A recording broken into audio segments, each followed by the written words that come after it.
Me parece que nós tivemos uma questão da nova hermenêutica da Constituição constitucional a partir de 88, ou seja, vindo de uma época de ditadura, então se tirou uma máxima da Constituição como uma ferramenta que está à disposição do intérprete. Um ativismo, não aí jurisprudencial, mas um ativismo dogmático de vários novos constitucionalistas que apareceram. Destaco aqui Luiz Roberto Barroso.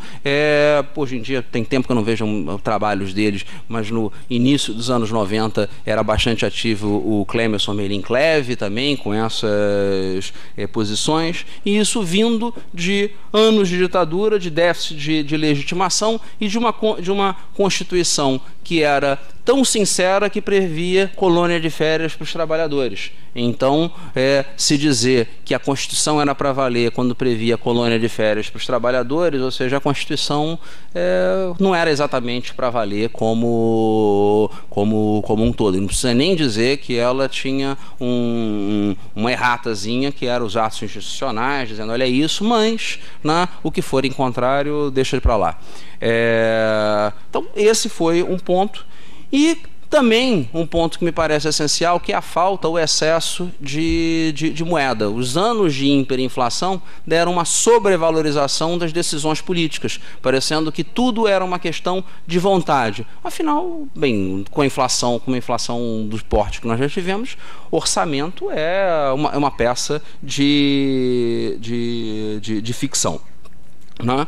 Dentro desse cenário, eu pego aqui esse julgado do Supremo e que eu destaco, volto aqui do ministro Celso de Mello, em que ele coloca, entre proteger a inviolabilidade à vida e à saúde, que se qualifica como direito subjetivo inalienável, ou fazer prevalecer contra essa prerrogativa fundamental o interesse financeiro e secundário do Estado, não precisa dizer mais nada.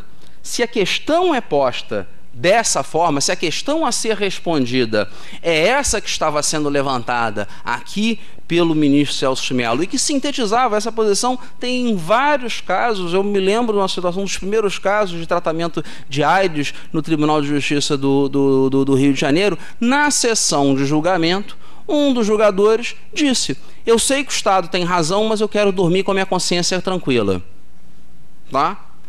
Essa foi o que ele falou. Eu não vou entrar no mérito da questão se a decisão era acertada ou não era acertada, mas se vê claramente que havia uma coerção moral subjetiva, tendo em vista aquela pessoa que estava ali à frente. Mas a questão é que é um retrato absolutamente falso. Me perdoe a expressão, é um Photoshop da realidade achar que a situação se esgota naquela pessoa daquela causa. Até pode ser isso. Em caso de doenças raras, um pouco a realidade talvez esteja ligada àquilo, mas em tudo aquilo que pode ser reproduzido ou que é reproduzido num sem número de situações, aí nós não podemos olhar só dessa forma. É preciso que haja um sistema para que todos sejam iguais perante a lei e que o critério de igualdade não seja apenas ter sido transformado em notório por conta de uma demanda judicial, por conta de uma reportagem de algum órgão de comunicação. Esse pensamento majoritário tem diversos precedentes similares no Supremo e no Superior Tribunal de Justiça. Não vou destacar aqui todos eles, mas veja aqui, por exemplo, o ministro Humberto Martins, em que tem aqui, esse já é um pouco mais recente, e que faz, uma falsa contemporização. Ou seja, começou-se a ver, isso aqui é um começo de um ponto de inflexão, em que começa a ver, não, mas essa questão financeira é realmente relevante. E aí ele assume no discurso uma relevância, enquanto no primeiro discurso nós tínhamos uma absoluta irrelevância, ou seja, a questão orçamentária ela é tão insignificante perante o direito à vida que ela não pode nem ser contrastada. Aqui nós temos uma falsa deferência. Por que falsa deferência? A reserva do possível não pode ser oposta à efetivação dos direitos fundamentais, que a carência orçamentária seria a real insuficiência orçamentária.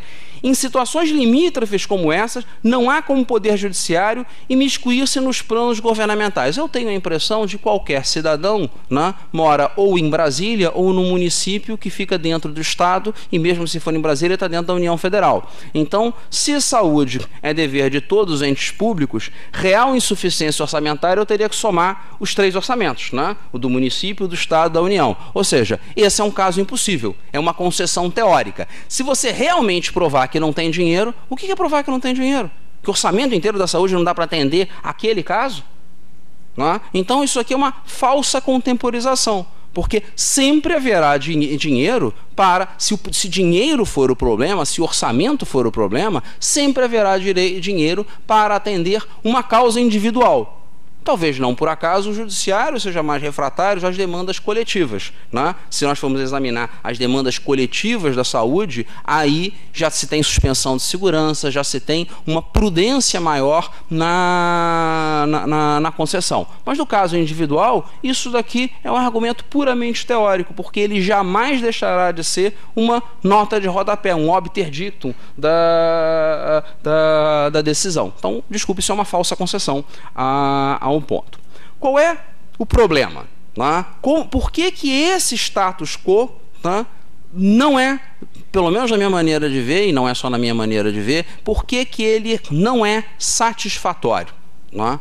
É que eu procuro sintetizar aqui. Como você julgaria se ele tivesse rosto?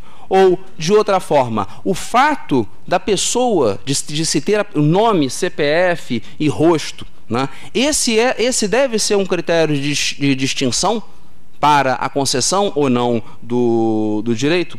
Como assim? Vamos ver aqui adiante.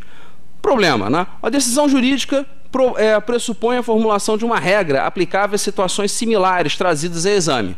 Tá? Então, se fulano, em dadas condições, tem este direito, Beltrano, Ciclano e todos os demais, em condições que sejam significativas, que tenham os mesmos elementos significativos, terão também o mesmo direito. Só que a morte é inexorável e as ameaças são cada vez mais complexas. O aumento dos custos médicos é exponencial. Então, o direito que não pode ser assegurado a todos, eu não sei se é exatamente um direito. Tá? E não tem. E o direito é contra o Estado, não é contra o Executivo. Então, não é exatamente coerente o Estado judiciário dizer que há este direito e o Estado Executivo dizer, olha, você tem o direito, mas desculpe, acabou.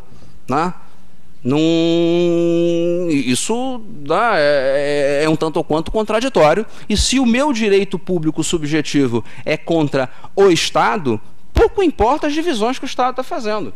Tá? Se é uma autarquia, se é um poder diferente, desculpe, eu tenho esse direito. Atenda. Tá?